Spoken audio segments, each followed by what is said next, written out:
ഇന്ന് നമ്മൾ വാവ് തിരക്കുകളായി പോകുന്നു. ചോറ്, അച്ചാറ്, മോര് തുടങ്ങിയവയെല്ലാം നമ്മൾ വാവിന് വെക്കുന്നു.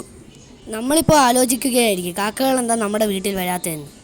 സാധാരണ നമ്മുടെ വീട്ടിൽ 5-6 കാക്കകൾ വരും. കാരണം ഇന്ന് കാക്കകളുടെ ഉത്സവ ദിനമാണ്. കേരളത്തിലെ എല്ലാ ഹിന്ദുക്കളും ഈ ആചാരം ചെയ്യുന്നു. ഞങ്ങൾ 12 മണിക്കാണ് കാക്കയ്ക്ക് ആഹാരം ഒരുക്കി വെച്ചത്. പക്ഷേ കാക്ക വന്നത് ഒരു 2 മണിയായപ്പോഴാണ്. വന്ന കാക്ക എത്തി നോക്കിയിട്ട് പോയി. ഈ ഒരു ദിവസം നമ്മുടെ മനസ്സിൽ കാക്ക VIP-കളാണ്. എൻ്റെ അമ്മയും അമ്മാമ്മയും കൂടി കാക്കകളെ വിളിക്കാൻ നോക്കിയെങ്കിലും കാക്കകൾ തിരിഞ്ഞു പോലും നോക്കിയില്ല. വന്ന കാക്കയ്ക്ക് തിന്നാൻ ആഗ്രഹമുണ്ടായിരുന്നു. പക്ഷേ അതിൻ്റെ വയറ് നിറഞ്ഞതുകൊണ്ട് അതിന് തിന്നാനാവില്ല എന്ന് ഞങ്ങൾ കരുതുന്നു. നേരത്തെ വരുന്ന കസ്റ്റമേഴ്സ് ഒന്നും ഇപ്പോഴും വരുന്നില്ല. കസ്റ്റമേഴ്സ് ആരാന്നറിയണ്ടേ? നമ്മുടെ കാക്കകൾ തന്നെ.